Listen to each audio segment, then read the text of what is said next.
Saudi Arabia. Saudi Arabia. Saudi Arabia. Saudi Arabia. Saudi Arabia. Saudi Arabia. If you only believed what the headlines told you, you'd think this is a country I should avoid. Strict, dangerous, closed off to the world. There's so much unknown. But we were wrong, so wrong. Because what we found was something entirely different. Something the world needs to see with its own eyes. I've never seen that before. From the gleaming skyscrapers of Riyadh to the spiritual silence of Medina. From the warmth of strangers welcoming us with open arms.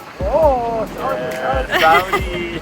To the unexpected freedom we felt as we explored the coastlines, cities, and culture. This is a country that defies every stereotype, a land that's rapidly changing but deeply rooted in tradition. It's absolutely breathtaking. Oh, and we also flew across the world to watch Ronaldo play here, and it was unforgettable.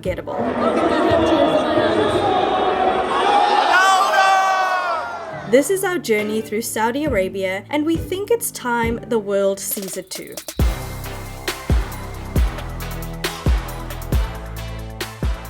We are in the Kingdom of Saudi Arabia. I never thought I'd be saying that. And I cannot contain my excitement to finally be here. And of course, we are starting our journey in the capital city of Riyadh. From first glance, not what I expected. I thought I was going to see sand dunes, desert, camels. And I'm standing in front of some of the most beautifully built buildings I have ever seen. The landscape, the skyscrapers are absolutely magnificent. I did not expect Saudi to look like this, and what a perfect start to our journey.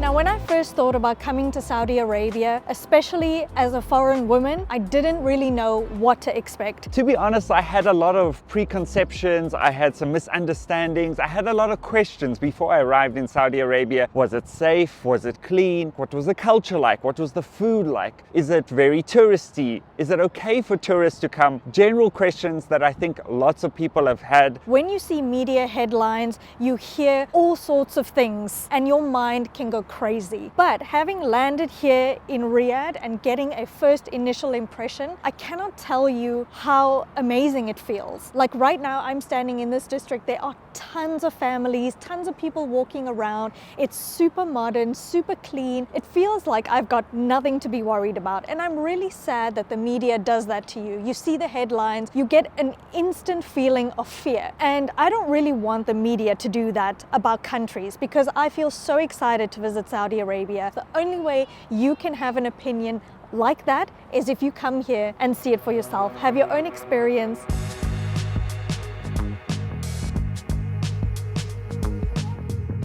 So I know that Saudi Arabia has one of the fastest growing economies in the world, and looking at all of this, I can clearly see it. And right now I'm in an area called KAFD, which is King Abdullah Financial District. And it's this beautiful financial heart of Riyadh. And to be honest, it's not like any financial district you've seen before, because not that long ago, none of this existed. What they've done is built an entire financial district with 95 buildings, 61 skyscrapers out of nothing. Most of these buildings are in fact empty. They're not being rented out yet. They haven't been bought. No companies are in them. They are building an entire financial district before anyone's even here. We are surrounded by tons of skyscrapers, office blocks, buildings. The designs are super sleek. They've got glass towers, beautiful geometric designs. And the idea is this entire area is going to hold over 1.6 million people. That is absolutely insane, and it gives you an intro of what it's like here in Saudi. Insane growth, insane development, but the people aren't even here yet. A lot of the businesses aren't even here yet. They are setting up for the future in a way I've never seen before. One or two buildings have a brand name on, maybe it's a bank or an insurance company, but most of them are empty, and they've built all of them. Look at this. Normally a financial district grows over time, but here they thought we're going to build 100 skyscrapers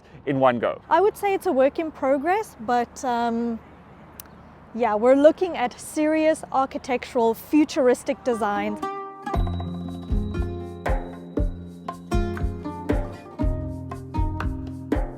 Can you believe that we've been traveling for the past 5 years and this is country number 20 for us? And so many people told us on Instagram, like, how could you come here before you came to Europe? And the thing is, this is the place that I've been wanting to visit for a very, very long time. There's so much unknown and I'm ready to explore. I'm ready to just dive in. And let's give you a first impressions. First few seconds here in Saudi. First of all, we got palm trees. Yeah. Beautiful. Just to remind us that we actually are in the We're desert. in the desert, and also look at my clothes. It is so cold in the desert and it's kind of cloudy today. It's been raining a little bit. I'm sure when we started this video and you saw us in a hoodie and a jacket, you thought, they can't be in Saudi. This feels weird for us. We're in the middle of the desert and you can feel it's dusty, it's dry, but it's cold. We're really cold right now. So Saudi has a winter, or Riyadh has a winter, if you didn't know. Yeah.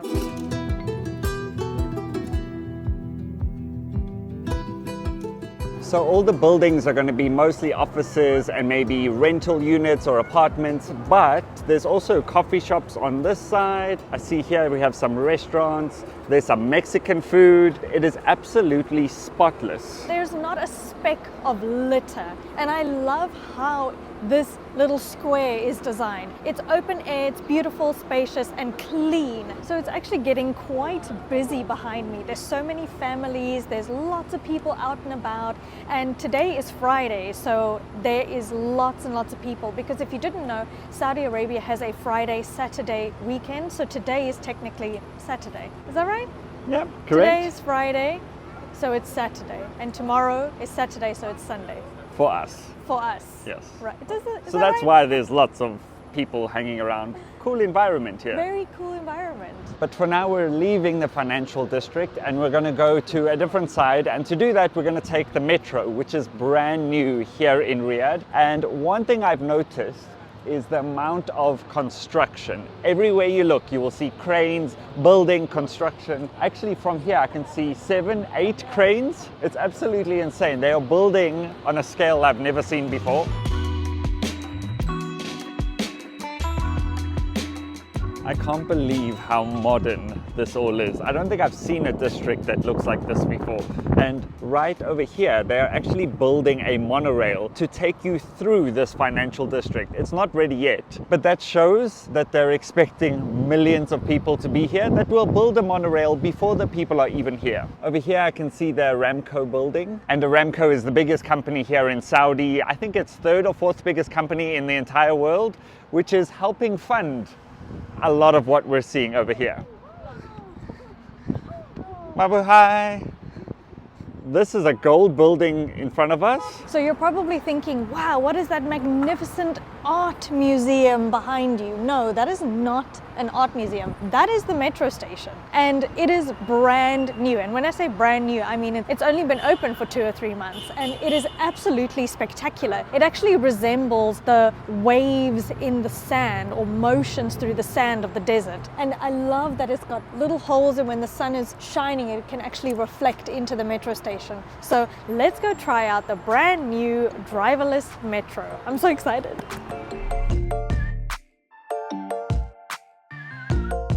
Also, the station is absolutely monstrous. Look at it in comparison to the size of these people. And it goes all the way down there, probably a few hundred meters. I think the entrance is just around here. Ooh.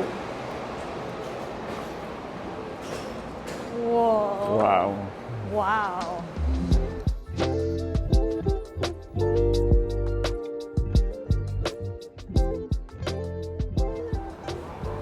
Wow, this is amazing. It's like we're going through a tunnel here. Assalamu alaikum. Walking into this metro station is like walking into a sci-fi movie. It is super modern. It's all curved and bright and beautiful. And when you think of a subway or a metro station, you're always thinking it's dark and gloomy and dirty. But this is definitely not that, because it feels like an art museum. It's nothing like I've ever seen before. Like, I'm in Avatar or Star Wars. This is definitely a Star Wars movie. Is this like Coruscant or something? And apparently this is the largest metro network here in the Middle East. Apparently it's going to have 85 stations and 6 lines. So look, everywhere is curved, and I can see here's a potential train platform, and then there's more platforms up there. So it might be 3 or 4 levels in here. And it's also to just make traffic so much more better, ease congestion, make it more convenient for locals and for travelers like us. So before we take the train, we need to get a ticket. But here how it works is first you get a metro card. So you buy the card and then you have it forever. And then you come to this very fancy machine, which is touchscreen, and you top it up. I'm gonna go English first. And then to top it up, you just put your card against the scanner, and then it says, I have 5 Saudi Riyal loaded on the card, and then you can just top up. I'll add another 5 to show you how it works. And then you can use cash or bank card. So if I go bank card, I take our card and just put it against the same scanner. There you go, just like that. To load that 5 back on, I just put this back here. Loaded. That is probably the most efficient and modern ticketing system I've ever got, because normally when you get to a metro station, like you're looking through all the stations and it's super confusing and you don't know where you're going and you have to choose the right station. Here, you just load on, and if you want and live here, you could just load on maybe 200. So easy. Okay, let me load yours, my girl. Okay, here we go. Scan here. I think that's the most modern entrance we've ever had. And look at this. This is How is this a metro station? unreal. This is the most beautiful metro station we've ever been in. I think this is going to become a tourist attraction in its own, and they probably know that. So this is actually the main terminal, you could call it, and then on each side there are escalators going up and down. So that's the yellow line on that side. And then we have the orange and purple line on that side, which I like because then you've got this big open space, and then you just make your way to each side and walk through this sort of main atrium to find your platform. Very open air, easy. Because of the curvature of all the buildings and the white color, it feels like everything's flowing, which is what you need in a metro station. Okay, so this is our platform. So you can see we came from all the way down there up here, and look how clean and modern it is. You can see we're taking the blue line. Hello, Assalamu alaikum. I love that this is all black. It feels like super sleek and modern. Oh, here comes the train. There it is. Wow. Thank you. Thank you. People are so lovely. Oh, so you can see there's a family sign here. Oh, so cool. Hello, Assalamu alaikum. المحطة التالية هي المروج. The next station is المروج. This is one of the first trains I've ever been on where they have different sections. So they have a single section, they have first class, and then they have a family section. So if you have kids or if you have your husband with you, then you can be in the family section, which is pretty cool. Or if you're by yourself, then you can be in the single section. We can see the KAFD skyline from here, which is absolutely magnificent. This train is so modern and quiet. This is obviously the blue line that we're taking, going in this direction, and then here you can see this is a crossover with the red line, and now it's changing to Arabic. So this is all electronic, which most metro stations don't have. They also have the time and the date on the end, and look how beautiful it is from the outside. We've got all the palm trees, we've got a bit of the desert, and then there you can see the financial district in the background. Look how tall those buildings are. I'm really, really glad to see everyone taking the metro, because apparently the traffic in Riyadh is just crazy. So hopefully this reduces some of that. Here it says family class, so there won't be any single men, like one man by himself. You're not allowed to be in here. So luckily I'm with you. That is a huge perk. Honestly, as a solo traveler, I highly appreciate that. Yeah. And as a female, that's really good. And I can see that they've got lots of modern seating as well. So all the women can sit as well. Really cool. It's like really spacious. And there's 2 seats on one side and then singular seats on the other side. And it's not like back against the window, which I've never seen before. Very cool. The next station is King Fahd District.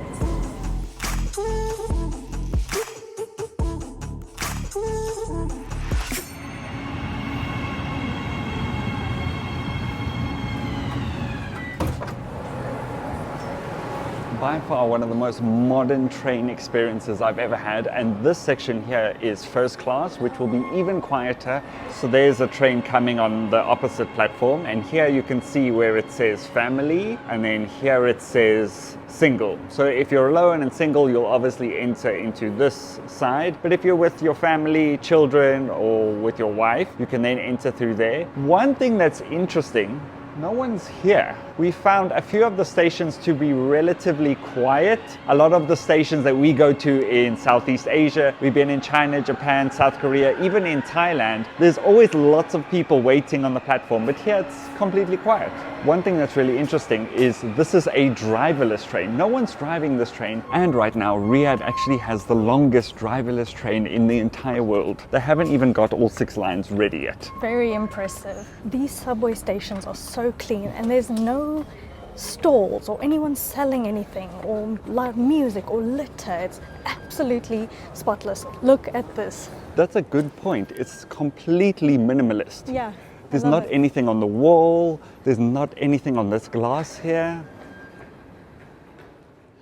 We've now come out the station, and we've come here specifically to look at one of the most unique buildings in the entire world. Such a standout structure here in Riyadh, which is Kingdom Tower. And looking at it, it's absolutely epic how it juts out the sky compared to all the other buildings around it. And it almost looks fake because it is so gigantic and so futuristic. It looks like it's straight out of a sci-fi movie, like this giant alien spaceship has landed in the desert of Riyadh. It's one of the tallest buildings here in Riyadh at about 302 meters high, but it's the 3rd tallest building in the world with a hole in, because you can see it's got this giant, almost parabolic hole right in the middle. And in fact, there's a sky bridge at the top that you can go all the way up to and view the city. But as you can see, it's freezing cold, and in fact, it's raining right now. So we thought we're not going to go up because it's so cloudy and foggy, we're not going to see much of the city. But this is what typical streets look like here in Riyadh. Very clean. On this side, we've got a big pedestrian walk. I would say this is a very car city because everybody drives cars. You can see Chev is walking and only one other person is walking. And then on this side, there's absolutely nobody. So if you come to Riyadh, you definitely need a car because everything is seriously spaced out. A few people reached out to me and said, "You're going to Saudi Arabia. Are you going to be okay? Is it safe for foreigners? Is it safe in general?" And as a woman especially, I feel incredibly safe. I can walk around by myself, nobody stares. Plus, the dress code is very relaxed. As you can see, I'm not wearing an abaya, I'm not wearing a hijab that's covering my hair or face, and there is no legal requirement to cover if you don't want to.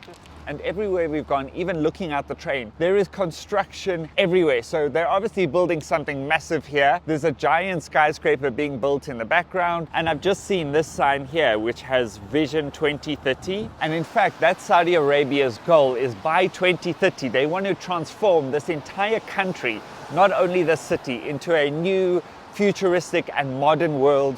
And I assume that's to get lots of people to travel here, investors to come here, and we can see it happening. Hello. I almost feel like I'm here too early. Like if we came in maybe 2 or 3 or 4 years, I think this place is going to be electric. It's going to blow up, and I think people from all around the world are going to come here and visit here. Another thing that people said is, are women allowed to work? Do they have rights? Are they free? Can they drive? Can they live their lives freely? And those perceptions are actually really outdated. Of course, women can work, they can drive, they can own businesses, they can live their lives freely. And we have seen that here in Saudi. We've seen them in the cafes with their friends, socializing, of course, living their life as they want to. I am so grateful to be here in Saudi Arabia and experience what it's like firsthand for myself instead of just believing all the headlines. And that is exactly why we are here today, to discover everything firsthand. And I have to say, I am pleasantly surprised and I'm really impressed.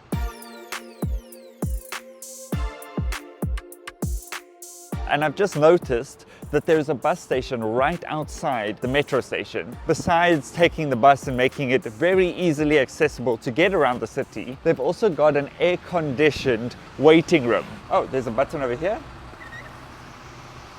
Wow, you can actually buy your metro ticket in here. And it's so warm in here. And I assume during the summer months, they've got the air conditioners in here to make it nice and cool while you're waiting for the bus. Very clever, I like that. So here's a bus waiting to pick people up. And here they have all of the different bus stations, very easily accessible. Hello, salam alaikum. Good, and you? Where are you from? I'm from Kenya, Nairobi. From Kenya. I'm from South Africa. Oh, wonderful. Nice to meet you. Johannesburg or, Johannesburg, yes. wonderful, Yes. wonderful. Thank you. Have a good day. Welcome, brother. So that guy, if you didn't hear, was from Kenya, which is very close to South Africa, where we're from. So there are many expats from all around the world that are actually coming to Saudi to work here. And this is what it's like outside the train station. There's all of the palm trees, which is really cool. Reminds you that you're in the middle of the desert right now. And then there's a giant skyscraper in the background, but also a brand new one just being built. As I said, when you look around the city, there's always construction, and it's not small projects like a little house or something. It's always giant skyscrapers or big areas that they're building. The sun has just gone down, and you can see behind me we are in one of the most beautiful and majestic places. Unfortunately, the audio for this part is not going to be so good because they confiscated our microphones, our tripod and the camera. So if you're coming to this place, please don't bring anything, just bring your phone, because they will take everything. We've just arrived at Boulevard World, which is pretty much like an amusement park or a theme park where they have loads of rides, food, and all kinds of stuff that we're going to go explore right now. They basically recreated replicas of iconic countries, iconic landmarks, and we're going to actually experience lots of different countries in one place, from the food, architectural marvels. This is so exciting to see what entertainment and what people do on the weekends here in Saudi Arabia. This is so cool. They've got all the camels with the Saudi flags on, and all the buildings look like castles, but they're typical Arabian, Saudi Arabian buildings. So I just want to get stuck in. Let's go and see what Boulevard World is all about. And as you can see, lots of people are coming here. This was the #1 thing that was suggested to us when we came to Riyadh. So first things first is we actually had to book our tickets on an app called WeBook, and they use WeBook for practically everything, every event. It was super easy. We just booked online in about 5 seconds, and it cost us 70 riyal per person on the weekend. It's obviously much cheaper on the weekday and obviously less busy. So I highly recommend that. As we said, very, very strict security. I mean, really strict. Our tiny little DJI microphone and the cheapest tripod in the world was confiscated. We even went to Tiananmen Square with our microphones. So do not bring any tripods, any professional cameras. Just bring your phone. As we've arrived, there is the biggest screen I've ever seen in my life going all the way down this street. There's music playing and it's upside down. I've never seen a screen over you, and obviously in the summer months it's so hot that this will be covering you the entire way. Whoa.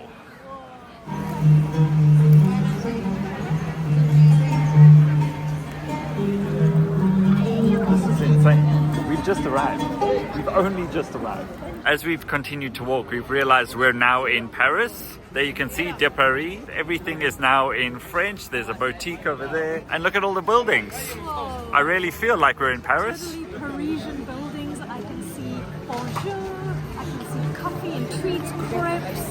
I feel like I'm in Paris. Instantly. Welcome to Paris. Even the music is French. We've just transported. In Saudi. What? No way. We're in Paris. It's the Eiffel Tower. What? That's insane. It's not even like a small replica. And all the buildings. There's the Arc de Triomphe. Another massive screen. Biggest screen I've ever seen. And you can't see on camera, but it's 3D as well. We've only just arrived. We've been here for 2 minutes.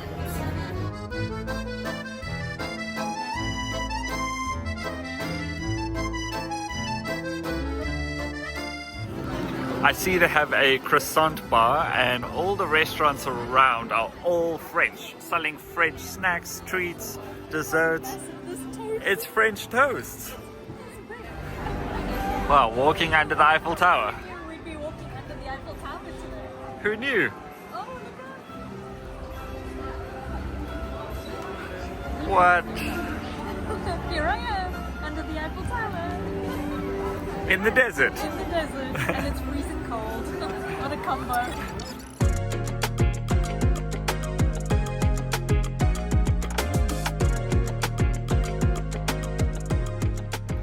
To be honest, it's just absolute scenes here. We've got people selling balloons. There's all sorts of things to look at and take a picture. We're now in Turkey. I can see there's a sign that says Turkey. This is the Grand Bazaar in Istanbul.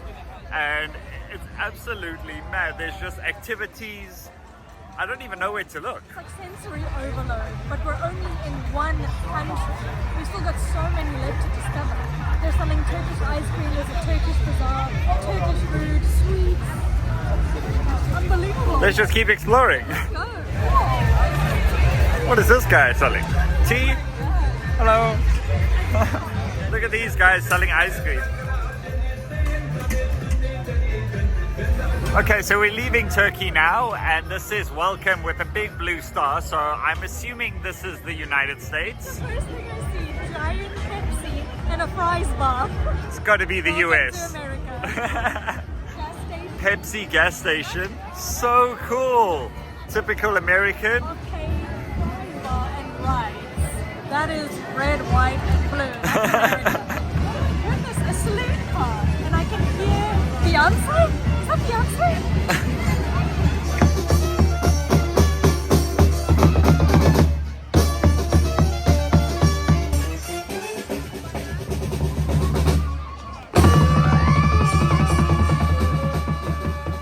Here's the Las Vegas sign. Really cool. So first things first is we've noticed all the brands. Burger King, Cinnabon, Texas Chicken, Dunkin' Donuts. And that's just what I can see right around me. So this is definitely America. But there's tons of entertainment. There's a motel cafe. You can play games, win all sorts of plushy prizes. This is so cool. Get it, guys. Get it, guys. Get it, girl. Get it, girl.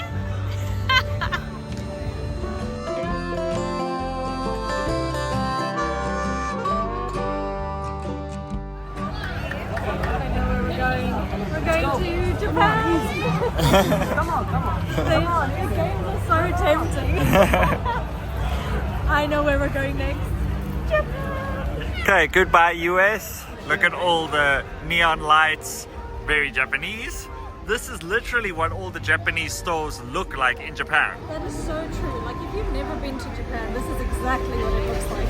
And that's so cool. I think that's exactly why they've done this. They've made it so immersive that if you've never been to any of these countries, you can actually feel like you visited them. This is exactly what the streets look like. Who's that?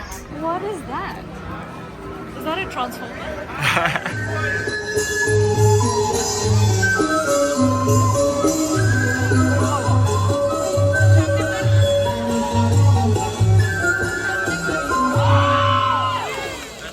Okay, our next world that we've stumbled into is Mexico. So we've got more tacos. All the buildings are a little bit different. I really like that every country, the music is themed. So you feel like you're in that place. And here they're selling like big sombreros. And on this side is Chichen Itza, one of the wonders of the world. We've been to two, in fact, the Taj Mahal, and we've been to the Great Wall of China. We've made videos of both if you want to see them, but not Chichen Itza yet. So we might need to go and visit Mexico, but this is a good introduction. She's eyeing the food. There she goes. I'm sorry, I will never say no to tacos and chips. Is that a sign we need to go to Mexico? I think so. We need to go to Mexico.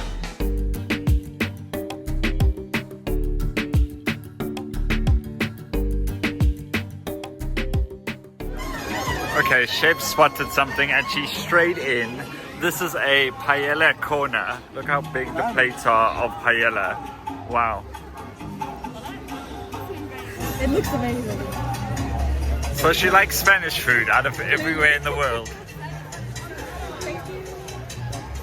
Okay, I saw this and it immediately caught my eye. I wish you could smell this through the screen. It cost 54 riyal, so it's pretty pricey. But I think it's going to be so worth it. Out of all the foods I saw, I was like, I want everything. But this got me.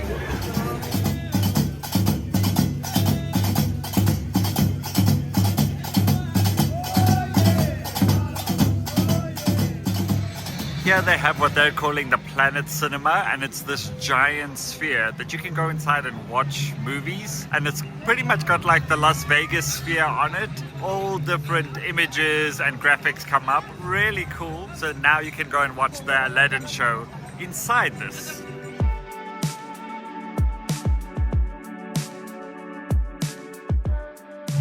And now we're entering Africa. That's where we're from.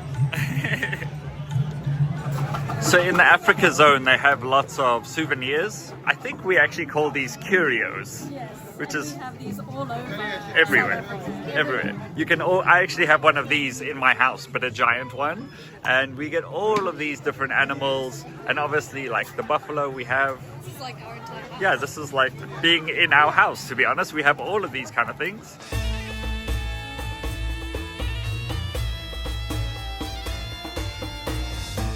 I don't think we need to say where we're going next. They have built entire pyramids in the middle of this boulevard world. I'm blown away. Oh, and not only one, I count 1, 2, there's a third one on this side.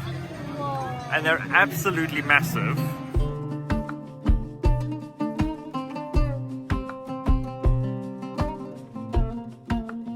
The attention to detail on all of these pillars over here. They have like ancient text as well, all from Egypt, and obviously the size of these pyramids. Look at this.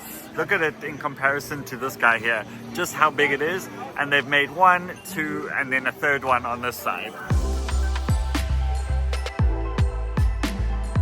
So behind me is Italy that we've just walked through with pizzerias, and it really felt like we were in Florence. It felt like we were in Venice, and it's a weird feeling to actually be transported to all these different countries. I have to keep reminding myself I'm in Saudi Arabia, and this is maybe only 10 or 15 minutes outside the city center. We didn't have to travel far to get to. But the most interesting thing I've noticed is there are very few Western tourists, and I'm not sure why, because this is one of the most epic places I've been to, and a really good tourist attraction if you're coming to Saudi. So that shows that not many people are coming here. One of the final countries that we're seeing, sounds weird to say that, is China, which we'd actually spent 7 weeks in China last year, and it was one of the most incredible experiences. We made a whole bunch of videos if you want to watch those, but to be honest, this feels very authentic. It feels very lifelike and real. In fact, the music and the smells coming. On this side is a hot pot restaurant. They've got noodle dishes, and each world or each country just feels so realistic, and they've really made an effort to make it authentic. Even the food is exactly what it's like in that country. Let me show you an example. I mean, this actually looks like it could be in China. Fried rice noodles and some Chinese dumplings, fried shrimp, fried chicken. Actually, this looks a lot like Shanghai, where the vibrant red color is so iconic. It honestly feels like I'm in Shanghai right now. If you're from Saudi Arabia and maybe you haven't traveled or you haven't been to this many countries, this really gives you an idea of what it's like. For most people, they don't get to visit many different countries, and this is a way that you get to travel the globe, but you still get to stay in your city, and obviously everything is still in Arabic. I feel like I've done a lap of the world. I'm exhausted.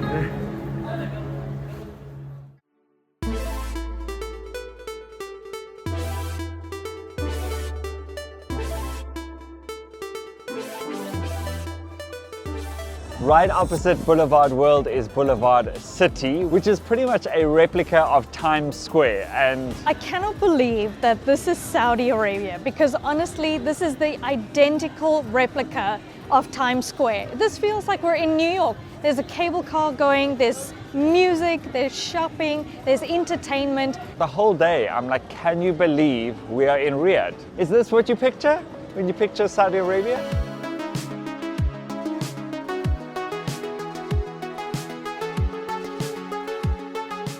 Riyadh, we've learned today, is a very nighttime city. It feels like everything comes alive at nighttime. I assume that's because of the weather. Like in the summer months, it's so hot that you have to be here at night. And look at all the brands, just like it would be in New York. We got Samsung, Pac-Man for some reason. Then we've got IHG Hotels, STC. I'm starstruck that this is Saudi.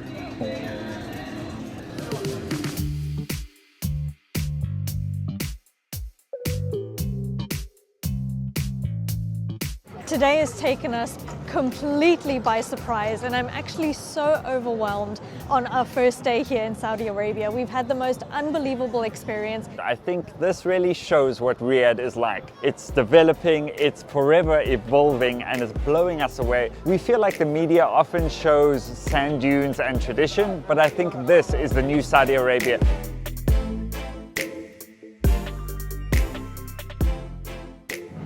So today we will be watching our very first football match here in Saudi Arabia, and I think it's an absolute dream that we are going to actually witness Cristiano Ronaldo play for Al Nassr, and I think this is a once in a lifetime experience. We're actually just standing outside of the stadium and I can't contain my excitement anymore.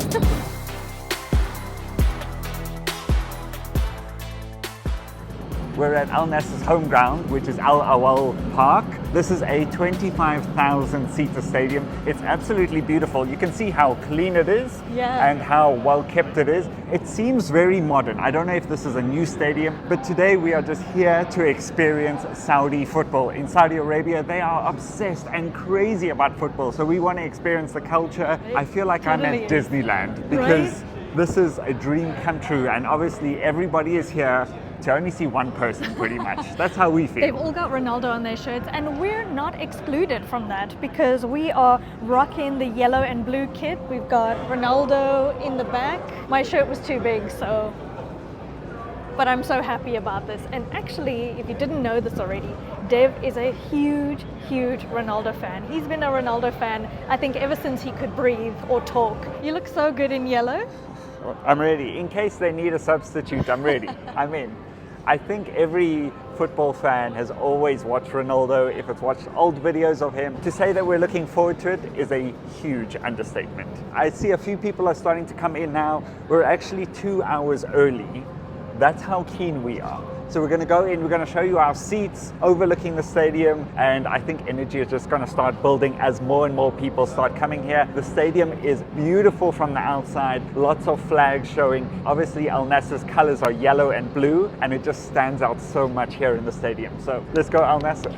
I think they're called Naswaris. I think that's the name of the fans. So today we are Naswaris. I think everyone's got the same idea as you because they're all dressed in blue and yellow, and it actually stands out so much because the entire stadium is covered with blue and yellow, and it's not too busy right now, but I think it's going to get very, very crowded soon. Before we go up the stairs and find our seats, this is how clean it looks, and everything is extremely well marked. Like here you can see stairs 18, so you know exactly which set of stairs that you go into. There's some beverages and some food shops as well, and there's toilets. Everything is very well marked in English and Arabic, which is amazing. Okay, let's go find our seats. Thank you. Wow, it's like entering the tunnel. You can see the sky from up here. It's gonna appear. Hello. Assalamu alaikum. Look at this, my girl. You ready? Where are you from? From Saudi? Sudan. Sudan. Wow, we're from South Africa. Yes. Yeah? No. No, really? You are Indian. No. Indian with you. Oh, no. South Africa. Yes. You need to visit. Yes, we want to visit Sudan. Yeah, I will visit. You have a beautiful country. No, at what? Oh, not a good time now?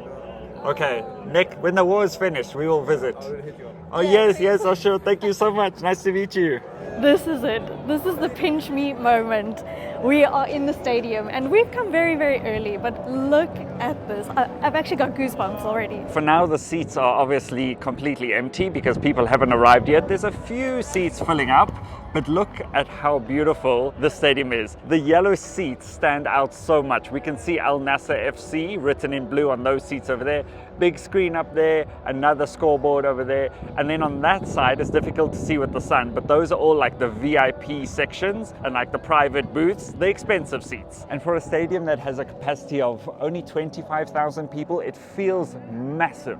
Obviously, some of the stadiums in Europe are up to 100,000. And as we can see, the roof actually towers over a little bit and it really captures the sound. Obviously, there's music playing in here, but when we were just outside, you could not hear anything. No, not a thing. So when everybody's cheering and chanting, I think it's going to be like all stuck inside the stadium. But you can actually get an idea of a before and after. Now it's completely empty, but in 2 hours' time, I think it's going to be totally packed and the energy is going to be the opposite of tame. Yes. I think it's going to be electric.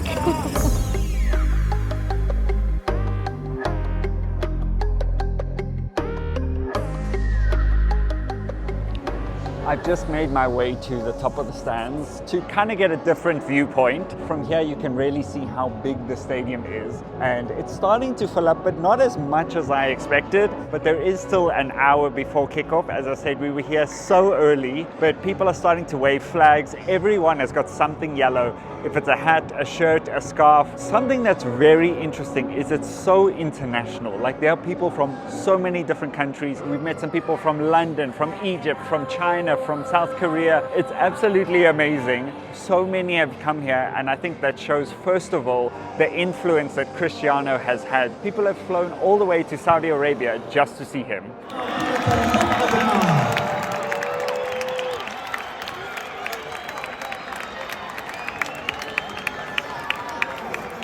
Okay, so we've just seen Ronaldo for the first time and everybody is losing their minds. But I think someone's a little starstruck. I'm lost for words. He's got goosebumps. Am I fangirling? To see Ronaldo in person and obviously to see him play while we're here traveling in Saudi Arabia is just like a dream come true. Like, how do you feel? You've been watching him since you were a little kid. How do you feel about that? Well, my mouth hurts from smiling, first of all, and also I've had goosebumps for about an hour and a half. As a kid, I used to watch Ronaldo videos and go outside in my home garden and kick the ball like he did, or do a skill like he did. And I think every kid did that from primary school to high school.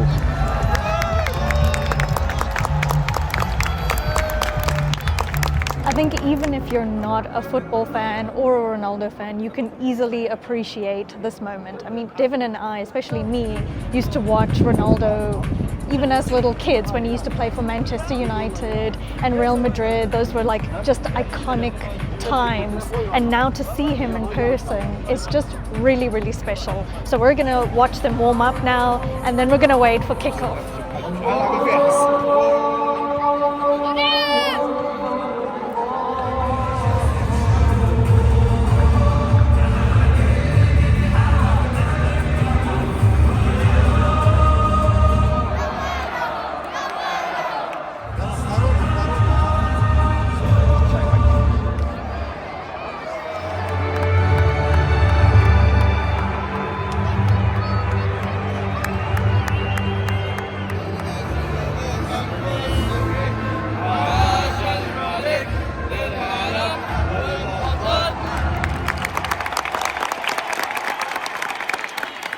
Okay, so we've just witnessed the national anthem of Saudi Arabia, and it was absolutely breathtaking as everyone was singing. And they also did a little tribute to someone on the team who's currently going through a difficult time. They had a little bit of pre-game entertainment, and now it is time for kickoff.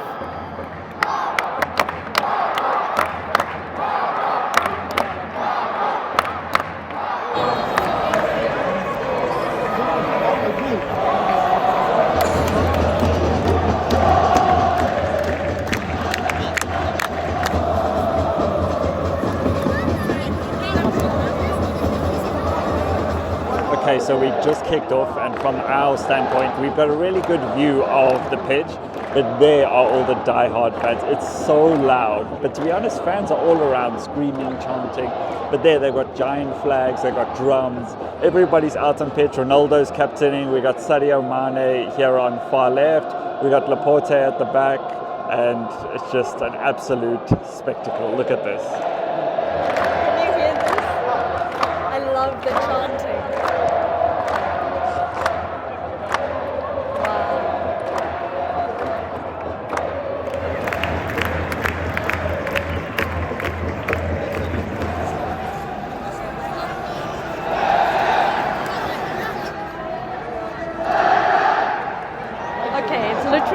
17 minutes and there is so much action. There's action on the ball, there's corners, there's offsides, and everyone is just screaming for one person. Can you hear that? When the game's being played, it goes dead quiet. People are focused. They're not just cheering. No, they're not here for fun. They are here to watch this game. And as soon as something happens, it just erupts. The moment the other team has the ball, they just boo. But the moment they get close to scoring a goal, it is electric.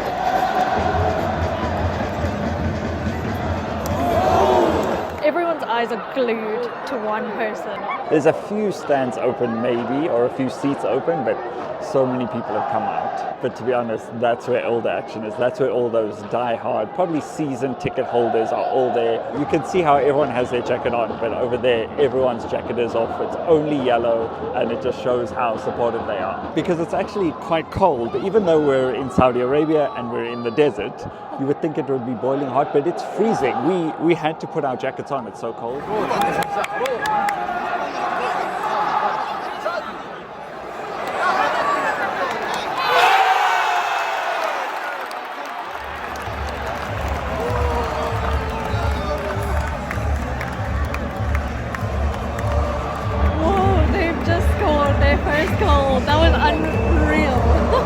Now the atmosphere is everybody is alive.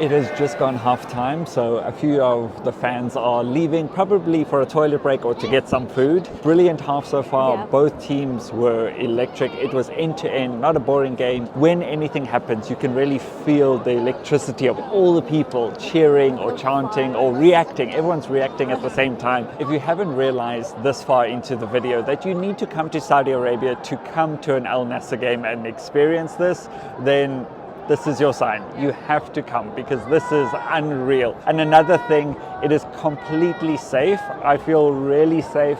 Men and women, families are together, lots of children, and everyone is very respectful. That's what I've noticed. During the game, people aren't being loud and disruptive or aggressive. Really. Ronaldo? Yes? Everyone has been incredibly polite and welcoming. So sweet. Amazing.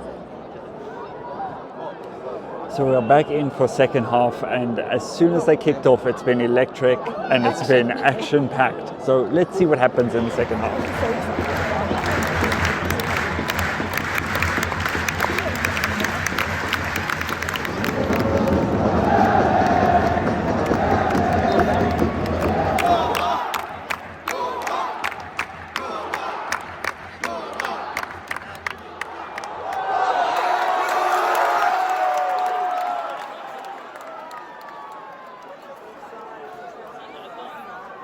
I'm out of breath and I'm sitting down. It is absolutely electric.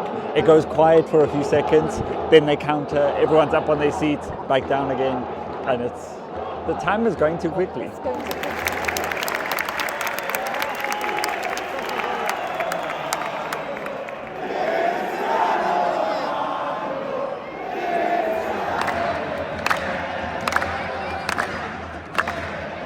Everybody seems to be booing the ref because, in my opinion, should have been a penalty, but apparently not. So hyped for the corner kick right now. It's going silent. We're watching. Good ball in. Ronaldo!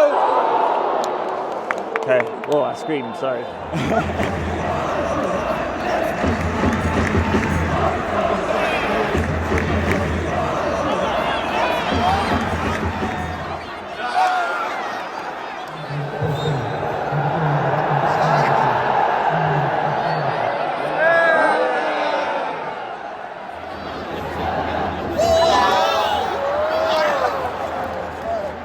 Honestly, every time Ronaldo gets the ball, everybody stands up.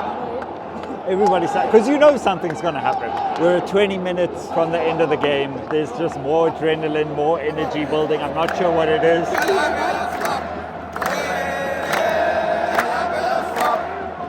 I've never experienced this before. They are crazy about football here in Saudi Arabia. There's this unified language that everybody understands with sport. Oh!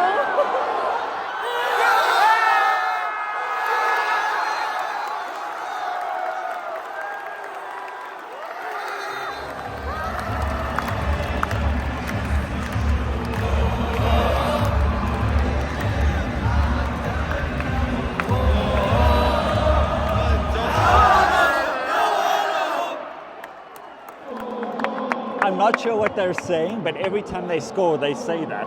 If you're from Saudi Arabia, please let me know what they're saying. I love that. After every goal, everybody chants something.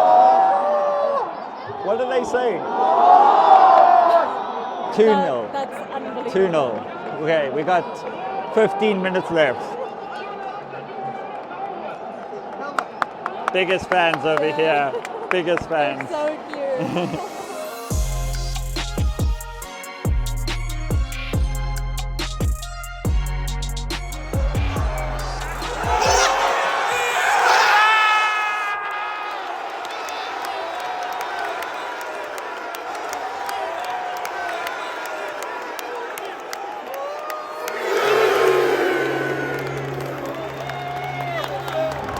Wow!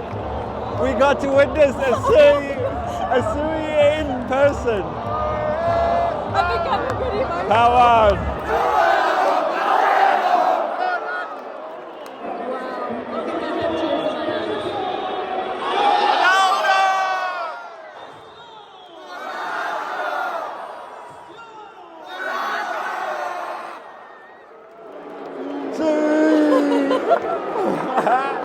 Woo! 3-0 by the way, 3-0. Can this match just never end?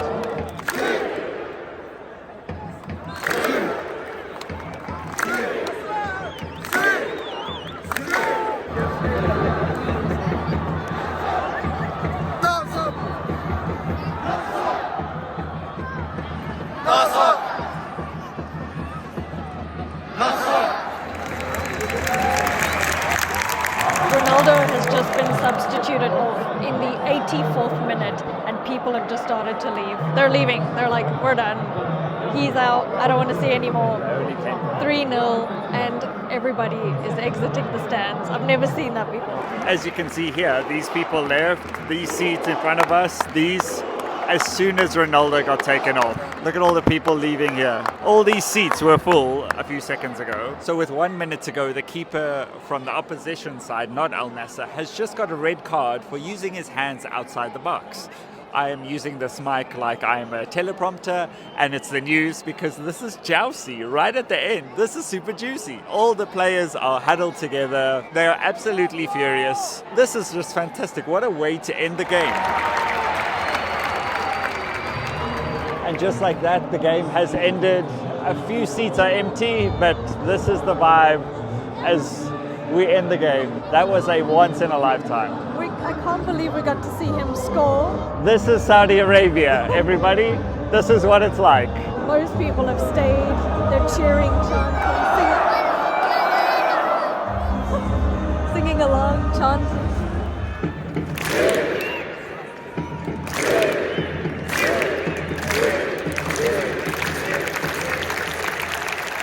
Just met the most unbelievable supporter, #1 fan.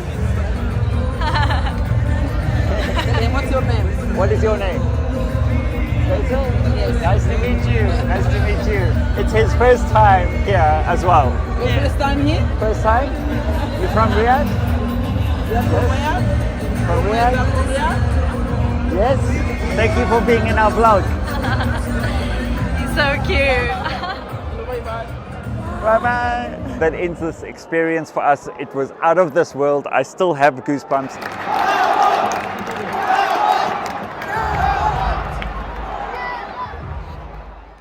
Welcome to Jeddah, one of the most iconic cities here in Saudi Arabia, because it has this giant contrast between the old traditional cultural side and the new modern thriving developing side, because they are growing this city like I've never ever seen before. So today we're starting off our day in the new lifestyle area of Jeddah, and behind me is the beautiful marina, and this is obviously home to the yacht club where you've got the most unbelievable yachts and sailboats and some waterfront restaurants. And we've started here because Jeddah is located right on the Red Sea, and if you look at the water, it is crystal blue. The water is so Gatorade blue, I honestly just want to drink it over ice on a hot day. I have never seen this in any marina around the world, where the water is so clear, where I can see all of the fish and the rocks below the surface. A marina is supposed to be dirty. Like in my head, the water is supposed to be oily, like a dark, murky color.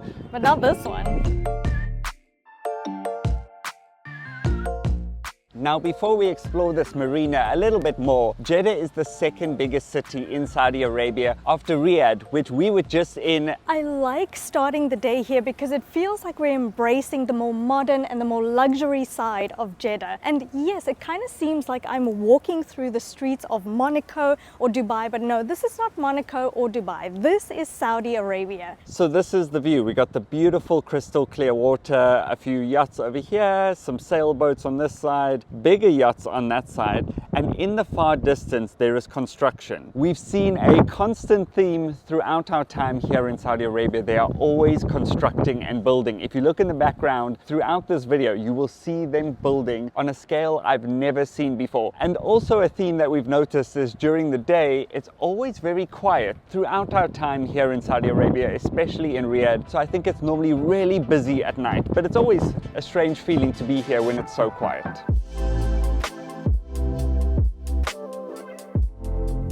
Jeddah, besides being this beautiful ocean city, is the gateway or the commercial hub to two of the most important Islamic cities in the world, Mecca and Medina. So when people want to travel to those holy sites, they have to travel through Jeddah. But right now that we've seen some of the modern marina, let's go and see the old town.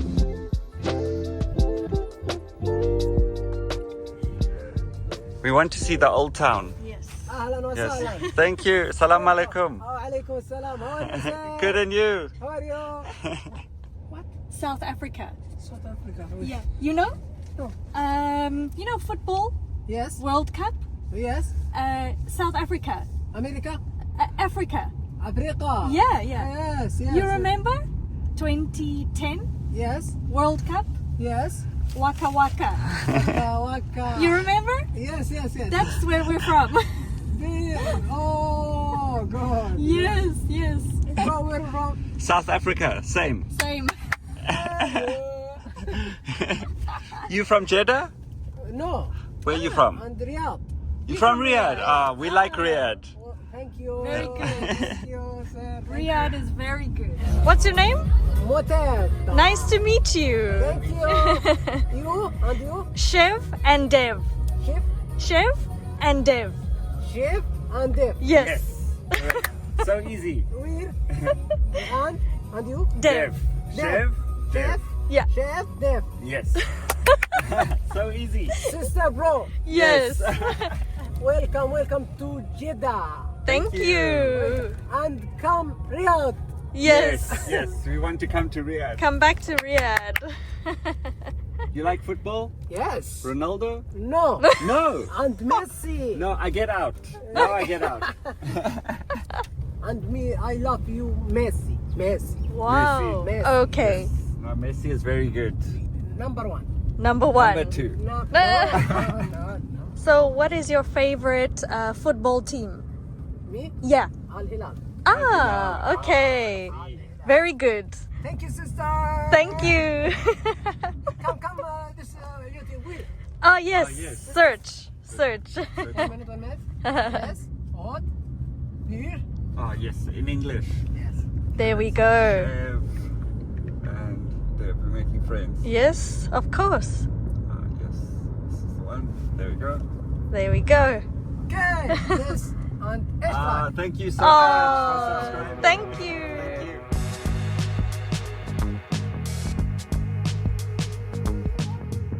now we're going to Al Balad. Is that how you say it? How do you say Al Balad? Yes. So we're going to Al Balad, which is the old town. Come. The old town of the historical side. We got a big party.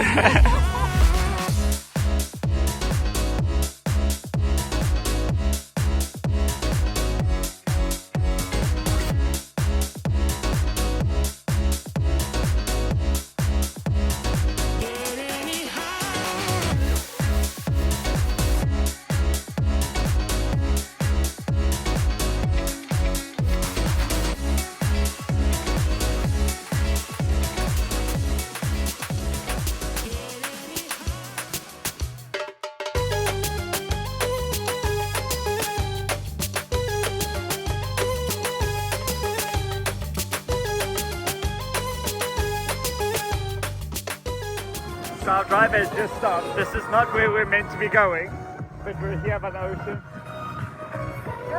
We're having a party. How are you? Thank you so much. Shukran. Thank you. How are you? Just like, subscribe, let's go. Yes, thank you so much. Thank you. Best taxi ride ever. Cigarette. No, I don't smoke. Thank you. Yes, it's so beautiful. Mina. Yes, the harbor. Yes. All the ships come from Sudan, from Egypt. Oh, wow. If anybody wanted to know what the people are like here in Saudi Arabia, especially in Jeddah, this is the kind of experiences you get. We're currently on the side of the road at one of the cornishes overlooking the harbor, made a new friend, and the Saudi people are just happy. They're always up for a party, and I love it. Saudi. Yes, you look good.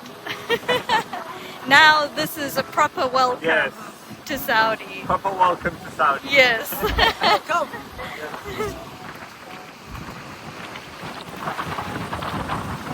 Oh, Saudi. There we go. I like it. Yes, I like it. This is a proper welcome. Welcome to Saudi. Welcome to Jeddah. We started at the marina, but we didn't think this is how our day was going to go. We're having a small break just before we get to the old town. Here we go. I must drive? I drive?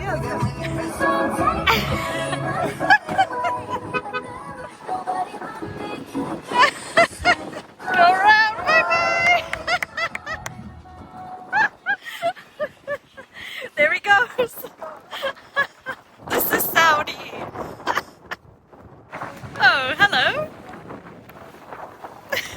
Oh, gosh. Very good. I like your car.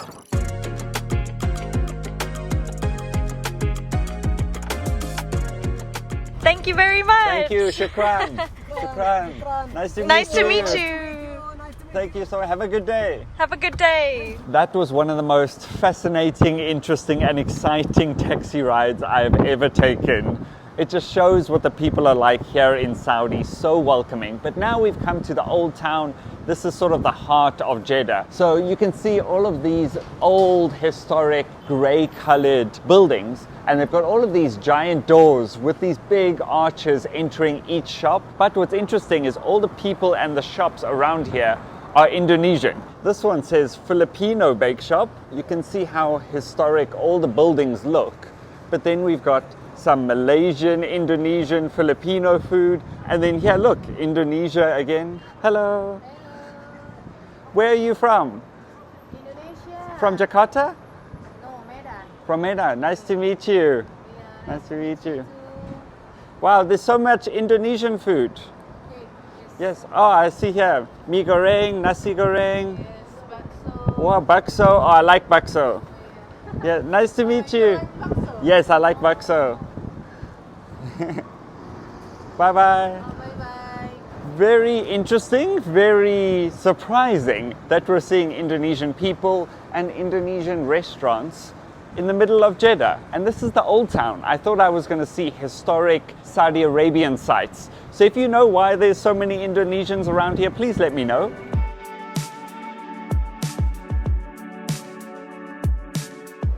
So here we can see, look how many Indonesians there are in the middle of Jeddah, Saudi Arabia. So fascinating. There seems to be some sort of gathering here. I'm not sure what this is. Look how many people there are. Whoa. That's so interesting. I'm not sure why they're all here. I wonder why. Is it like a tour or a Maybe. group trip or something like that? As I said earlier, many people transfer through Jeddah to Medina or Mecca, so maybe that's what they're doing. Hello, apa kabar? You from Indonesia? Yes, I'm from Indonesia. From Jakarta? No, from Cirebon. Oh, nice to meet you. Why are you here? Uh, Are you going to Medina or Mecca? I'm going to Indonesia. Oh, you're going back to Indonesia? Okay, nice to meet you. Thank you. Terima kasih. Bye-bye. From what that guy said, it seems like they're going back to Indonesia. So I'm not sure. Maybe they were here to visit Medina or Mecca. A lot of people, especially a lot of Muslims, and Indonesia is the country with the largest population of Muslims on the entire planet. So they're obviously here to transfer to Medina and Mecca. So I guess that's why they're here. We're seeing it happen. We're Yeah. seeing people transfer through here, and all these buses are coming, I assume, to pick them up. They say that a Muslim has to visit at least once in their entire lifetime, Yes, if I'm not yes. mistaken. So it's very special that they're actually on a trip to do that.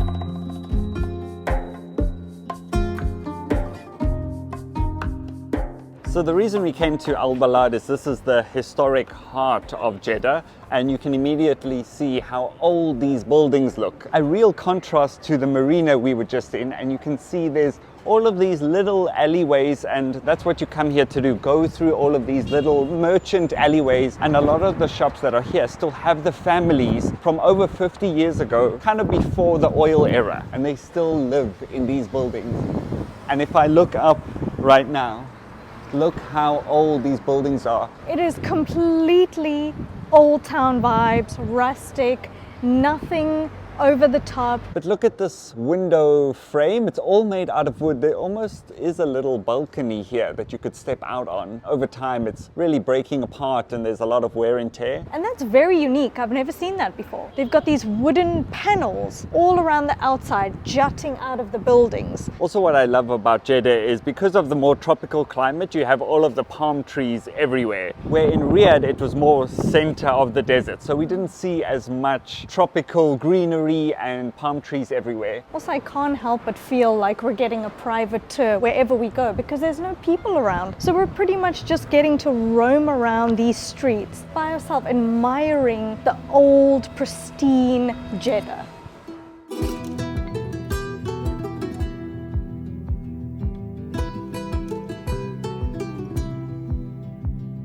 You can clearly see that they've looked after these buildings and refurbished them, I assume, because look how brand new all the wood is. And I really love all the designs, and they've got metal bars on as well, but each window is exactly the same. Okay, so I've just found my favorite part of Jeddah Old Town.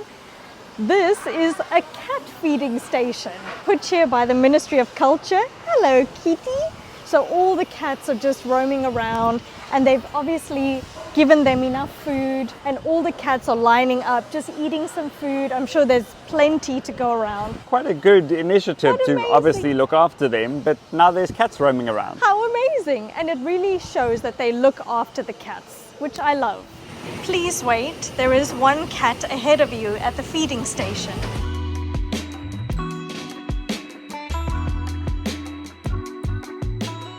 I can't believe what we're looking at. It really feels like old Jeddah. Some cities you go to the old town, but it feels like it's just a tourist attraction, where this feels like you're walking into old Arabian times. In fact, they've got all of these old elements besides the TV right here. This is so interesting. I think this is maybe an ornament or a souvenir shop. I've never seen architecture like this, with all the wood on the outside in all different shapes. And look at this, just on the street, kind of like a Persian Arabic seating area. Yeah, these are so like elevated, like high cushions, high lounges. And it's all got those like intricate flower patterns and designs. Very cool.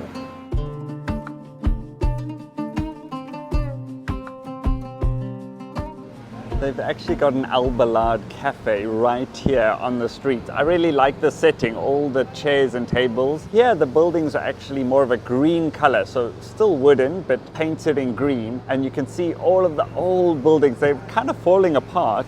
All of these shutters and doors are like a light blue turquoise color, like a baby blue. You can see the intricate design on each door.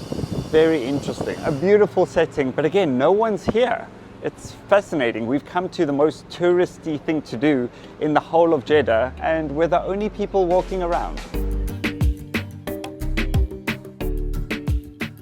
So we've now just taken a 45-minute drive from Al Balad, which is the old town, to the Corniche, which is way more modern. We actually had to cross the street where all the hotels were, like Waldorf Astoria, Hilton, as you can see behind me, a really fancy, cool looking shaped building. And I can't help but notice how absolutely clean this promenade is. It is so spotless. There's lots of entertainment. There's even some sip and snacks. There's a beach on this side where you can actually relax. There's some beach chairs. You can sit, watch the sunset. And I think that's what everyone comes to do around this time. This whole street is lined with palm trees. This is the perfect place to end the day. And that's what we've come to explore right now.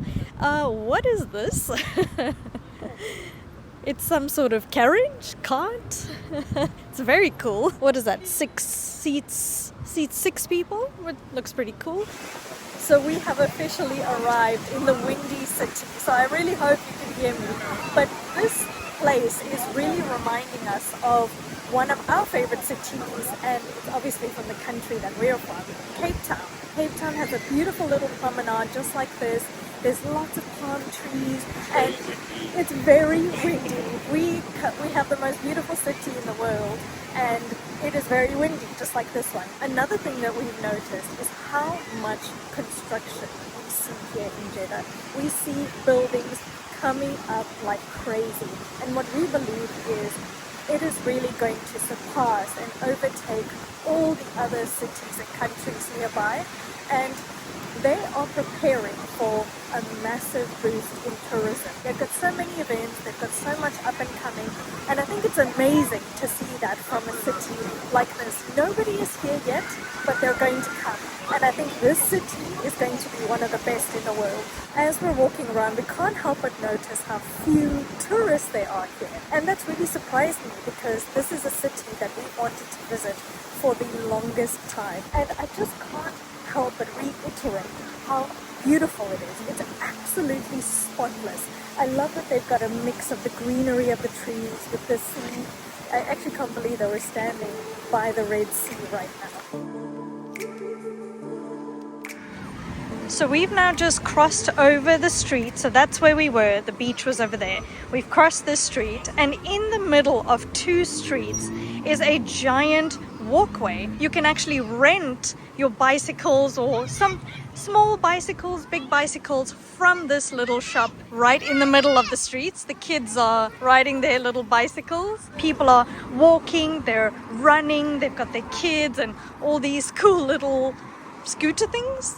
That's really cool. A picnic cart, that's what they call them. Just in the far distance, there is a big wheel and it looks like all sorts of roller coasters, and that might be a theme park over there. So 2 things we're noticing again: absolutely spotless, clean, all the palm trees on the side, not one piece of litter. Second thing is more construction. So this entire building that spans probably a few hundred meters is overlooking the ocean on that side. As Sheb said, we feel like you need to come to Saudi Arabia probably in about 5 to 10 years when everything's completed, because it's going to be amazing. It's going to be spectacular. We can see from some of the pictures on the billboards what it's going to look like, and it's going to be epic. And I think the whole world is going to be flying to this country to see what it's like.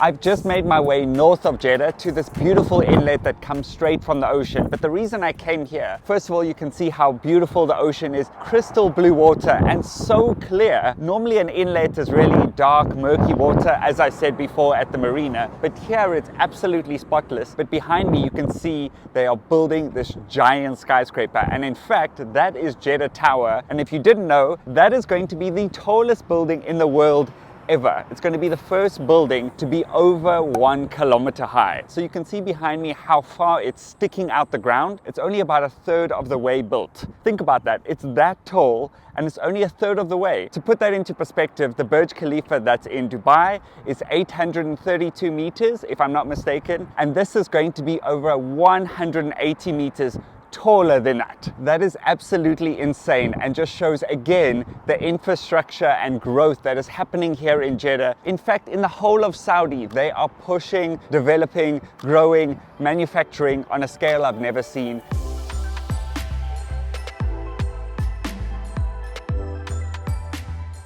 Okay, we finally made it out of the wind and into Red Sea Mall, which is one of the largest malls here in Jeddah. And as you can see behind me, it is absolutely massive. There are shops for miles and miles and miles, and also the food, the outlets, every single international brand that you can think of is here in this mall. So you've got Sephora, you've got H&M, you've got Burger King, McDonald's, every fast food item, Dunkin' Donuts, Starbucks, Tim Hortons. And the best part is all the names of the international brands have the Arabic translation as well. So you can see the English name and you can see the Arabic name as well, which is so cool.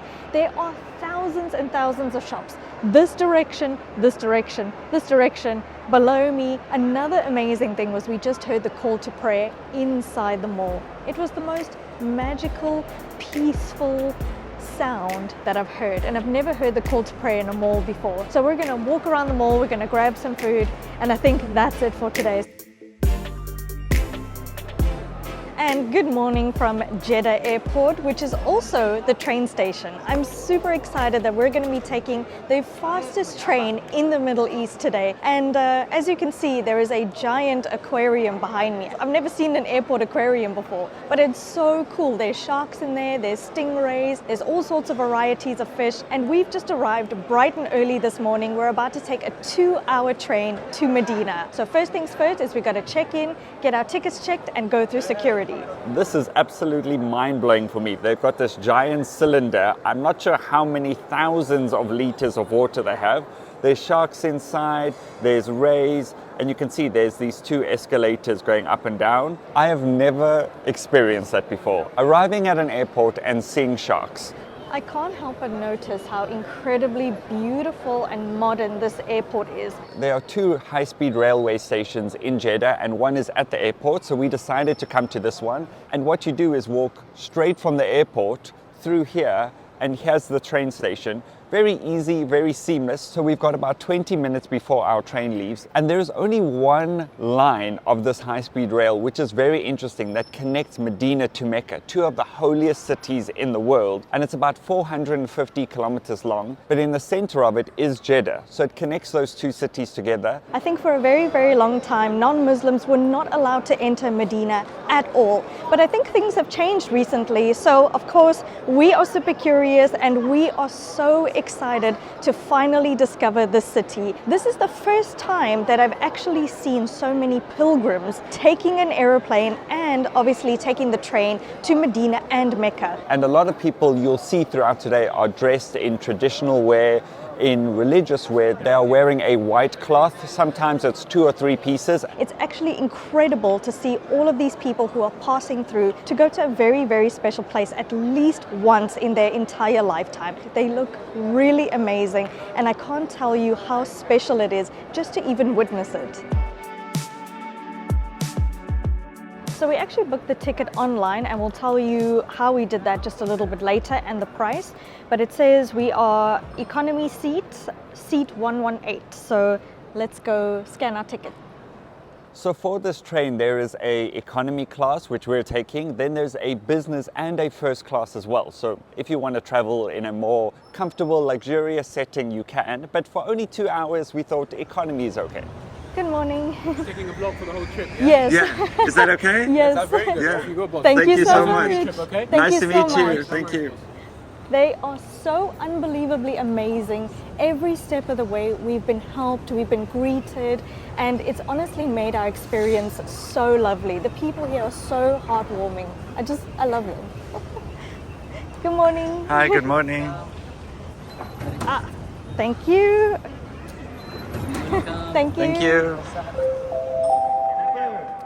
Okay, super easy. One side is Mecca, one side is Medina. 8 a.m. Thank you. How easy is that? Medina this side, and then there it says Mecca. I think this is a once in a lifetime experience to be able to visit this holy city. Millions of people, billions of people around the world wish that they could visit. So we're very lucky today. If you've always wanted to visit Medina, I hope that this video shows you what it's like.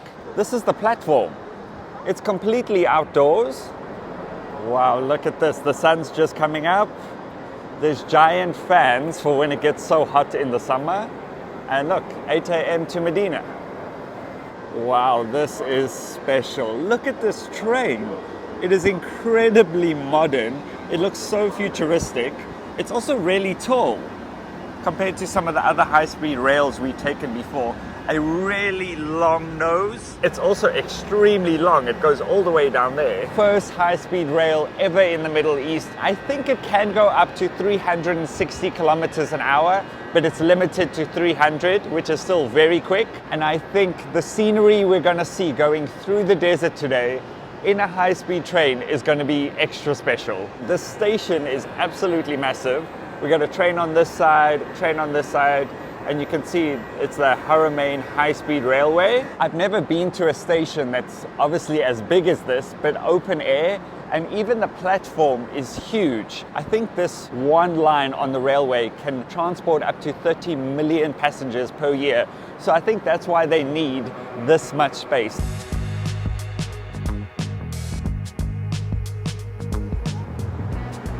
Okay, as we're making our way down to the train, we can see here the green doors are economy. So we're at the end because we're in economy, not in first class. This is us, cart 6.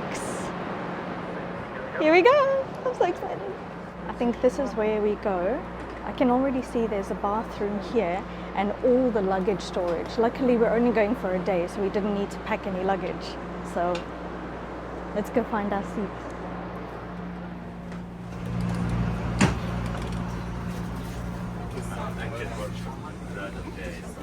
Right away, our seats are extremely comfortable. So we've got our seat number 118 and 119, that's us over there. We've got a tray table, like an airplane, quite a big tray table as well. Coffee holder, very important.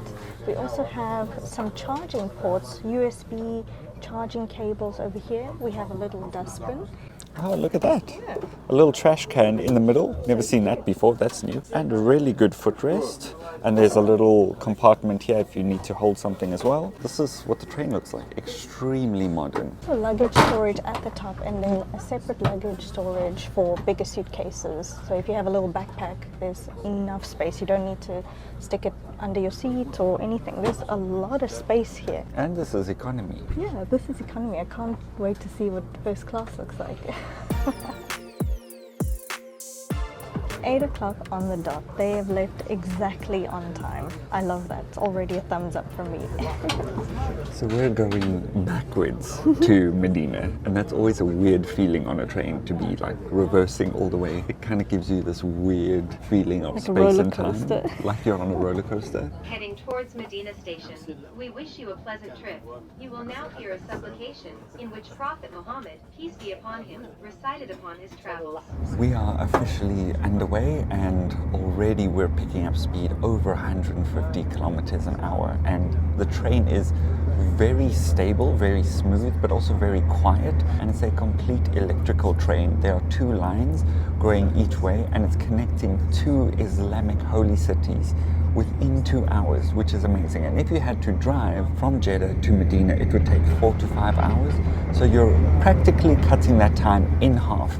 and there is an option to fly, but if you factor in all of the time waiting at the airport, driving to the airport, it's going to take you way longer. And what I always love about a train is it's always on time, where sometimes if you take a plane, it can be delayed. So this is definitely the best way to travel, and it's the only high-speed train in the whole of Saudi Arabia and one of the fastest in the Middle East.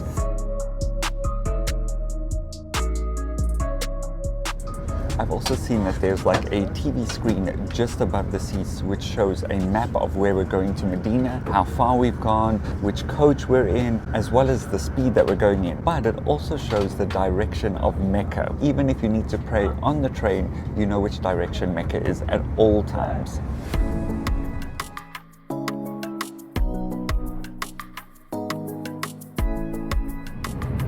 So we paid around 138 Riyal for this economy class ticket per person, which comes to about $37 a ticket. And I think that's really affordable. Even though the flight is quicker, you can get some incredible views, reduce your carbon emissions, and it only costs $30. We use an app called Rail Ninja, plus I think the train goes every hour, so it's really, really convenient.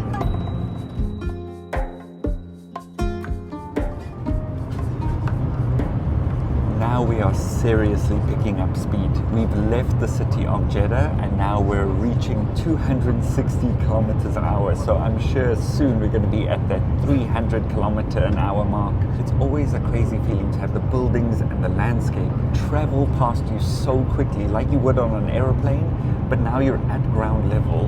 And for us to be going backwards, it feels even more drastic.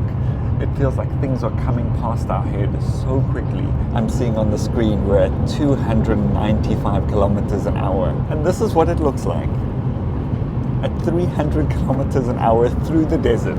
Also, we're going to see some of the countryside here in the southwestern part of Saudi Arabia. We've only been in Riyadh and Jeddah, the two biggest cities. So now we're going to see some of the smaller towns, we're going to see some of the countryside, and predominantly see most of the desert, which is really fascinating. We've seen a couple of settlements of little buildings every now and again. Obviously, it's separated by lots and lots of desert and sand, so we see nothing for a long time. And then we also happen to notice that there are a couple of tents that are situated in the desert, and I'm wondering if they're nomadic tents. I wonder if people live there, and I'm curious to know what life is like if you are living in the desert where you're not close to any sort of urban development like what we've seen in Jeddah, because there's so much up and coming in the city. Plus we've also seen a couple of camels, which are really cool. I think the terrain today is going to be completely different to the other high-speed trains we've taken in like Japan, South Korea, China, Jakarta, which are more luscious, green, tropical climates, where here it's very dry. So we're going to see a lot of sand and a lot of shrubs.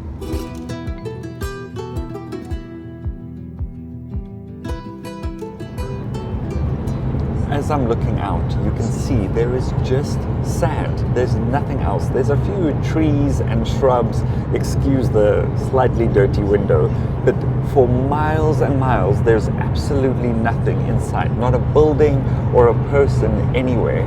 That is absolutely fascinating.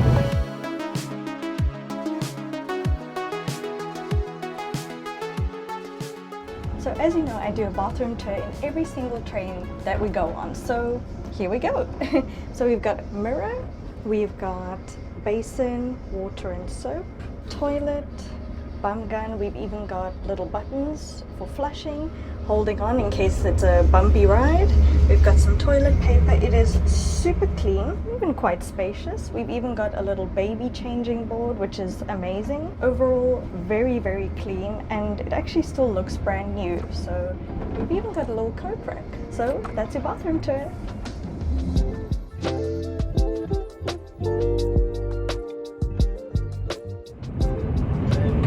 What's amazing for me is we're passing by all of these mountains and rock faces, but also passing by these little shrubs, these green little bobs of shrubs everywhere.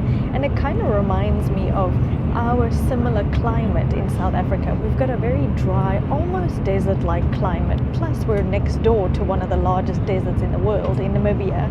And this is bringing back a lot of similarities. When we do a lot of road trips, we see a similar kind of terrain here. And it makes me think how hot it must get in the summertime. The climate must be almost unbearable, I think to about maybe 46 to 50 degrees Celsius. But luckily this train can still operate because it's got a specific kind of cooling technology. So the train is still able to operate even in those high temperatures. You would think the desert is only sand, flat, but it's mountainous here. There's dark rocks, there's white sand, then there's like a dark orange sand. Then there's small patches of just lots and lots of palm trees, kind of like an oasis in the middle of the desert. Some of the most interesting terrain I've ever seen.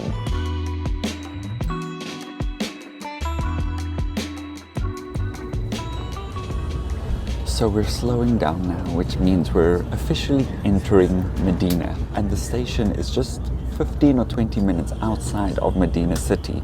So we're gonna have to find a taxi. This already feels like it's gonna be special.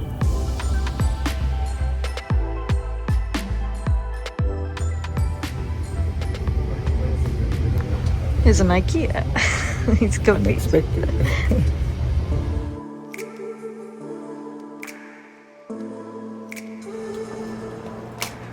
So we've made it, and there's in fact a full cafeteria on the train. So here you can buy some biscuits, there's sandwiches, bread, and I think you can get a coffee as well. I see popcorn, there's chocolates, biscuits. Sorry, can we look at business class just to have a look? Okay, thank you. And I want to actually just show you what the business class looks like. So if I go here, this is what business class looks like. And I think it's pretty amazing. It's very, very premium. And you've even got some fold-out tables where you could actually sit if you're in a couple or even as a family. Look at the quality of these seats though. I You've got a know. headrest much wider than what we had in economy. And I think this folds out as well. Wow, this is really nice. Plus, they even have little television screens as well for extra entertainment. Like a business class flight seat. Very premium. So let's look. Hello. So let's look at first class.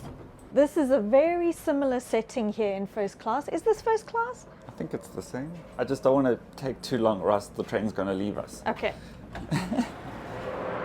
And now we're officially in Medina. But now it's the fun part. When you arrive in a new city, the best thing to do is go out and explore. Out of all the high-speed trains that we've ever taken, this really has to be one of the most luxurious, one of the most modern. I think they invested about $16 billion into this train system, and I must admit it was well worth it to take the train. I highly recommend it if you're wanting to come to Medina. The 2 hours flew by. Honestly, I was just looking out the window, trying to spot a camel or two, and before you know it, we're here. I can see at the front of our train, it's actually SAB Bank marketed and branded, and it's all red in the front of the train. Very cool. I can't believe how high the train is. Most of the trains that we've taken aren't that high. I'm not sure what the reason for that is, but it's also got a really unique shape. Actually looks like a dragon, like a very fast dragon. And of course the red makes it even more dynamic, because sometimes with the white you can actually see when all the bugs have splattered on the front of the nose. So the red actually looks very, very cool, a dynamic color for a high-speed train. So this is the Medina station, and I really love the roof. It kind of gives like a tinted look.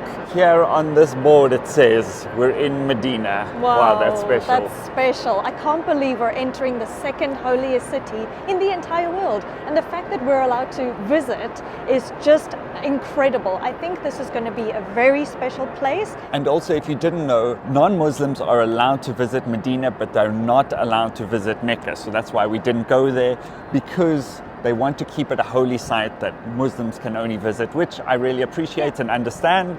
But I'm glad that we get to see Medina. We're not allowed to go to all the places, understandably, but at least we get to come and see and experience what it's like. 1101. Departing gun. How fancy is this train station? Absolutely modern and beautiful. And the first three things I see, Dunkin' Donuts, Costa Coffee and Starbucks. They like coffee here in Saudi. Coffee and also tons of international brands. I like the green, and then there's this giant ring on top. I'm not sure what that represents. There's two of them. Can you believe we're in the middle of the desert, and the whole way you saw there was absolutely nothing. Rocks, sand, a few shrubs, and then this most modern train station. This is what the train station looks like. It's absolutely beautiful. But we're about to get in an Uber now and head into the city. Hello. Assalamu alaikum. So our plan now is to head to the center of the city, which the most important mosque probably in the world is, and we're going to explore the city and see what it's like.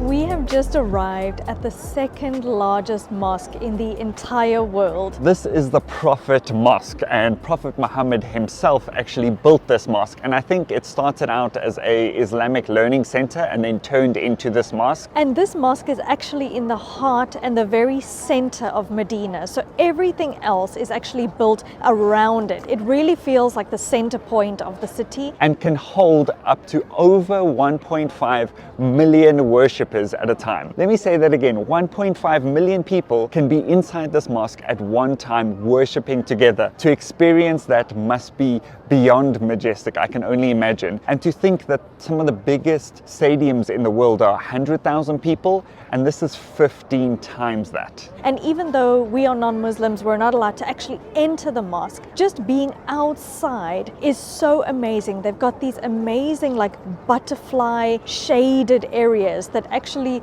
go up and down depending on the heat or the temperature or the weather. But it's got this beautiful golden brown and blue colors, almost like a turquoisey teal gray color outside. It's absolutely breathtaking just to be here. I can already feel that this is such an incredibly spiritual place. I've got my little headscarf on. Even though there's no legal requirement for you to wear a headscarf, I just thought I would like to wear one just out of respect because we're in such a holy and spiritual place.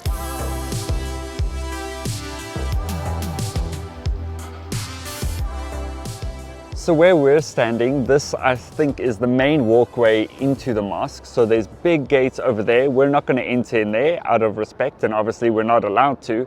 And then there's these giant coverings that actually open up. They're all mechanical, and when they do, it's an absolute spectacle to see. So for anyone who's actually been inside Prophet Muhammad's mosque, please let us know what it's like on the inside. Give us some more information on what the main hall looks like. I'm sure it's absolutely beautiful to be in there. And besides it being one of the most holy sites, it's also one of the most magnificent, modern, clean, I think even as a tourist destination, just to come here and see this, it's an architectural masterpiece. I love that they've made covers for people to sit under. Obviously in the summer months here, we're getting up into the high 40s, maybe even 50 degrees Celsius.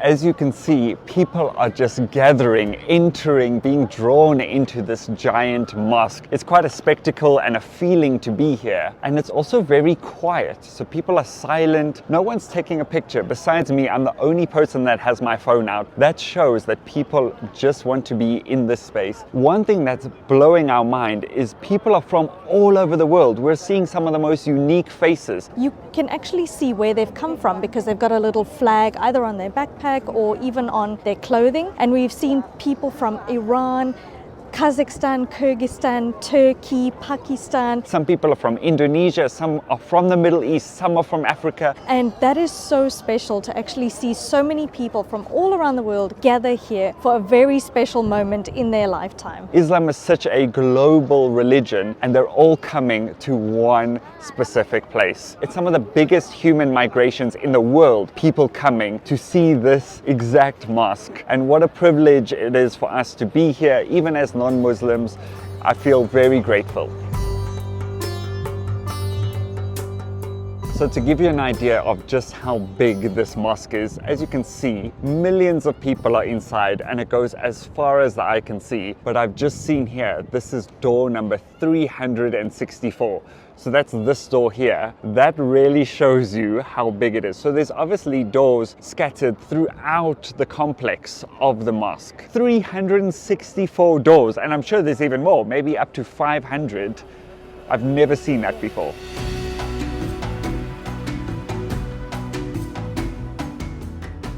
The attention to detail, obviously these coverings here, a lot of open space as well. And in fact, they have little fans on each pillar. So obviously in the hotter months, they are blowing cool air onto people. The design is genius. I think one of the most beautiful buildings I've ever seen. By far. By far. We've just walked around the mosque and come to another gate. This one says 369. That is unbelievable. And from this gate, you can actually see the green dome, which is so iconic. You can just see how many hundreds of thousands of people are inside. And there's entrances all the way along this side, and then all the way along this side as far as you can see. And I'm sure at night this is obviously all lit up as well, which must be really special to see. There's also a whole bunch of shops on this side, so you can buy everything from dates to karak tea. They're even selling carpets, they're selling little snacks. That's really amazing because so many people gather here, you're bound to get hungry. And I see they're also selling some dates. Of course, that's a staple here, especially as a sign of welcome, is have some tea, have some dates. So here are the coverings that we saw, and these center pillars here are actually closed up. That gives you a better idea of what they look like. And then they open up with all of this. It's absolutely amazing what a mechanism it is, because these are huge and must be really heavy as well.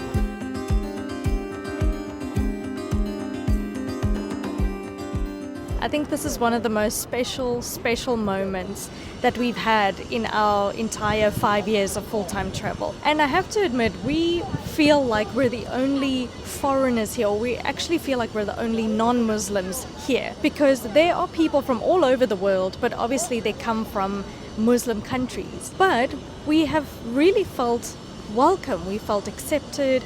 We haven't really felt like we are not welcome here, which is unbelievable because this is such a holy site. We just wanted to take a little moment and just take it all in. We've been looking at how incredibly unique and beautiful people's faces are, like from all over the world.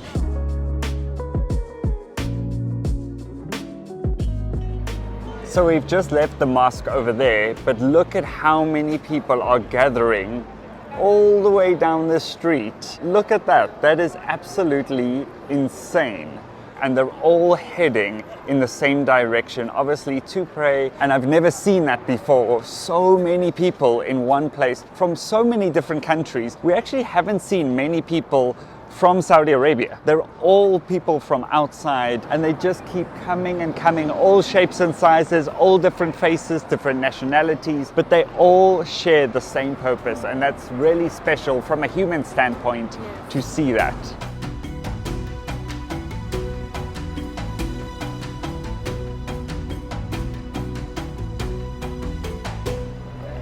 So we've now come to the other side of the mosque, which is pretty much like the food street. There's no cars that are coming by here, but there's a whole bunch of food stalls lined along here. And then on this side, everybody's eating and relaxing. You can kind of feel like this is more of a relaxed vibe compared to the other side of the mosque where we were earlier. Every shop is an international cuisine. So on this side, we can see all the Arabic names, but on this side, that says Indian food, Asia cream, Arabic coffee, Chinese food. So all of these stalls along here are different cuisines. They also have pizza. Pizza? Yeah. Oh, wow. Turkish food, Italian food. There's have Medina fresh food, juice. Malaysia food. Ice cream. They have ice cream. I wanted to point out how tiny the door and the entire shop is. So this is Turkish food, and I can see it literally has all different types of Turkish cuisine. I can see there's some baklava here at the top. This side is actually such a beautiful little walkway because you can see it's leading up to the mosque. And what an amazing view to have the most prominent mosque in the world right in front of us. The way the light is shining on it through some of these buildings as well is spectacular. But people from all around the world that have come and visited the mosque come here afterwards, walk, soak up all the energy here in the center of Medina. And people, I assume, when it's called to prayer, they all just lead towards this mosque, which must be a spectacle in itself. Yes, unbelievable. What an unbelievable day we had. We're walking to this entrance of the mosque, but I must say, look at the buildings around us. I'm really surprised at seeing how modern it is. This building over here I can see is the Hilton Hotel, and at the bottom are all of these luxury brand shops. There's Rolex, and there's a whole lot of Western brands. There's Dunkin' Donuts. Pigeons are crazy. Pigeons are crazy here, and so many people. All of these high-end shops, clothing shops, perfume shops. Hello, salam alaikum. Good, and you? You from Bangladesh? Oh, nice to meet you. Why are you in Medina? Yes, finished. Ah, finished. We are from South Africa. Yes. Nice to meet you. Your name? Devon. My name is Mohammed. Mohammed, nice to meet you. Yeah, thank you. Have a good day. Bye bye. Mashallah. Thank you. The people are so friendly, so kind. We just met someone from Bangladesh. In a lot of the cities we visited, so many expats are working here. Wow, amazing. But so kind and so welcoming. So friendly. Hey. Thank you, shukran. So many people are friendly, welcoming. South Africa. South Africa. Yes. Where are you from? I'm from Indonesia. Indonesia. We love Indonesia. Hey, Apa khabar? What's your name? Chev and Dev. Chef. And Dev. Chef. Cooking. Cooking. Chef. Master. Oh, like a chef. Chef, Yeah. like a chef. Yeah, Yes. exactly. You making a video? Yeah, I'm making the video. Say hi to Indonesia.